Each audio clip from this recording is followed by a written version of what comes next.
Setelah Persebaya mendapat hukuman berat dari Komdis, Persebaya langsung ajukan banding minggu kemarin, dan beritanya seperti ini. Persebaya Surabaya mengajukan banding atas sanksi berat yang diterima dari Komite Disiplin PSSI. Sanksi berat diterima Persebaya Surabaya akibat kerusuhan yang terjadi di Gelora Delta Sidoarjo tanggal 22 September. Ditandatangani Erwin Tobing, Persebaya Surabaya mendapat sanksi denda sebesar 100 juta rupiah. Selain itu, PSSI juga menjatuhkan larangan menggelar 5 laga home dengan penonton berturut-turut dimulai dari laga terdekat. Diketahui 5 laga home terdekat Persebaya secara urut menjamu Barito Putra, Persis Kediri, Persis Solo, Persikabo, dan Bayangkara. Situasi ini menjadikan Persebaya mendapat kerugian yang diprediksi hingga miliaran rupiah. Oleh karena itu, Cak Ram Surahman bilang seperti ini terkait turunnya SK Komdis PSSI. Persebaya hari ini mengirim permohonan banding. Selanjutnya, sesuai regulasi ada waktu 7 hari untuk menyiapkan memori banding.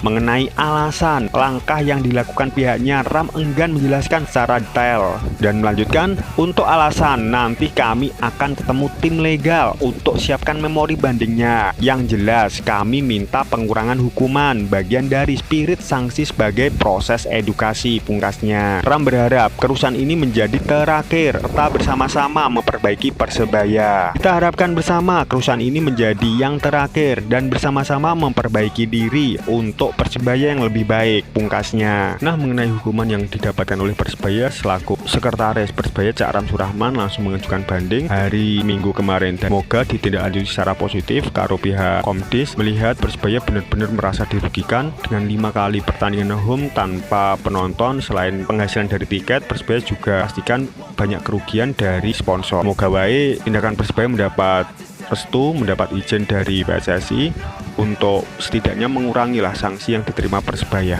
Didoakan semoga langkah ini berhasil, yang terbaik baik kanggo Persebaya untuk kedepannya. Dan berita selanjutnya datang dari Komisaris Persebaya tak butuh surat-suratan, dan beritanya seperti ini. Sudah lebih dari 1 pekan Azrul Ananda mundur dari CEO Persebaya. Surat resign sudah diterima Komisaris PT Persebaya Indonesia, namun sampai saat ini belum ada pertemuan kedua belah pihak. Lantas apa yang sebenarnya terjadi? Awal pertemuan diagendakan pada Senin tanggal 19 bulan 9. Namun pertemuan itu tidak terwujud sebab Azrul Ananda masih berada di Jakarta. Sempat ada rencana pertemuan pada Rabu tanggal 21 bulan September. Azrul saat itu sudah berada di Surabaya. Namun Azrul belum bisa menemui komisaris. Lalu besoknya Koperasi Surya Abadi Persebaya mengirimkan surat balasan untuk Azrul Ananda. Itu dengan tegas menolak mundurnya Azrul sebagai CEO, dan isi suratnya seperti ini: karena Persebaya mampu berkembang dengan baik di tangan saudara, baik dari sisi brand maupun prestasi. Saudara juga mampu mengemban amanah yang diberikan seluruh stakeholder Persebaya, bunyi surat tersebut. Komisaris PT Persebaya Feril Raymond tidak berharap surat itu dibalas dan bilang seperti ini, buat apa balas-balasan surat, kan semua pihak bisa bertemu ngobrol, kenapa sih kok milih mundur? Padahal kan selama kepemimpinan Pak Azrul Persebaya ini berkembang pesat, katanya. Cuma sampai saat ini Feril juga belum tahu agenda terdekat seperti apa. Surat dari koperasi itu memang sengaja dikirim. Itu sebagai respon atas surat pengunduran diri Pak Azrul. Ini loh jawaban kami, bahwa koperasi dan komisaris berharap Pak Azrul tetap memimpin Persebaya, sebab selama ini kami anggap kepemimpinan Azrul baik-baik saja, tegas Kapten Timnas kala meraih SEA Games tahun 91. Untuk sementara ini belum ada tanggapan terkait dengan surat yang diajukan oleh manajemen.